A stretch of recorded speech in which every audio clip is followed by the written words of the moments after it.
Hyatt, the health educator for the National Association for Continence.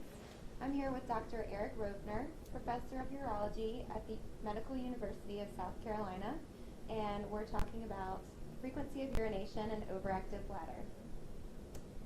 How do you differentiate enlarged prostate as a diagnosis from overactive bladder? Leah, that's a very good question. And in fact, the two may coexist. An enlarged prostate, many men have an enlarged prostate. Sometimes an enlarged prostate can cause urinary symptoms.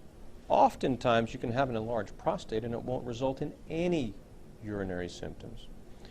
Conversely, can have a small prostate and still have urinary tract symptoms. Overactive bladder is defined as urgency, frequency, with or without incontinence, and nocturia. And that can occur because of a bladder that is in fact overactive, or it can happen because of a prostate problem, such as an enlarged obstructing prostate, not necessarily an enlarged prostate in and of itself, or even a small prostate that's obstructing. The job of the clinician is to determine whether the individual has one or the other or both. If there is evidence of both enlarged prostate and overactive bladder, how do you treat the frequency of urination associated with both? We generally direct our treatment towards the prostate first. Prostate disease, enlargement, obstruction, even inflammation can be treated fairly well with medications, with drugs. Once we attempt to treat the prostate component and the individual still has symptoms, then we'll direct medical therapy or drug therapy, medications if you will, towards the bladder. So sometimes we have to treat both. Can a single medication take care of all symptoms?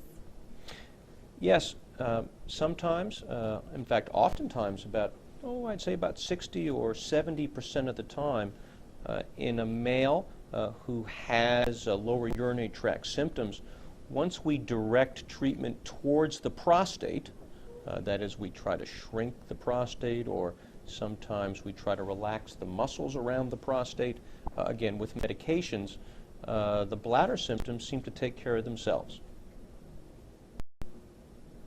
Are adverse sexual side effects a risk when taking a medication for an enlarged prostate? There are several different medications to treat prostate disease, which causes lower urinary tract symptoms. The two largest classes of medications are called 5-alpha reductase inhibitors, and the other class are called alpha adrenergic blockers. Let's take the first case, the 5-alpha reductase inhibitors. So those drugs, when they are given to an individual, cause the prostate to shrink about 30–35% in size, and that often results in resolution or at least improvement in lower urinary tract symptoms due to the prostate. However, the major side effects are something called decreased ejaculate volume. That is, when the individual has an orgasm during intercourse, less fluid will come out. Likewise, with the other major class of medications for prostate, which is alpha adrenergic blockers, these result in a curious sexual side effect called retrograde ejaculation, which is to say, during an orgasm, absolutely nothing comes out of the tip of the penis, or in fact, very little comes out of the tip of the penis. But that's because the fluid is actually going backwards into the bladder, which is of no medical consequence except if you're trying to conceive a child. That can result to some degree in infertility. And there's no medical harm because the next time the individual goes to the bathroom, they simply urinate out those secretions.